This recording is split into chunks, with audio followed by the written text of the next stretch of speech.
In order to win India Alliance candidate Ashish Kumar Saha and 7 Ramnagar Assembly constituency by-election candidate Ratan Das, campaigning was organized by marching from Advisor Chaumuhani to Krishnanagar area.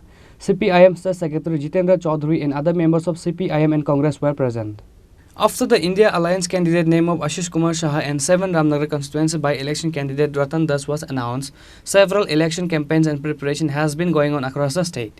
In order to win India Alliance candidate Ashish Kumar Saha and 7 Ramnagar constituency by-election candidate Ratan Das, campaigning was organized by marching from Advisor Chaumuhani to Krishnanagar area. CPIM State Secretary Jitendra Chaudhary and other members of CPIM and Congress were present.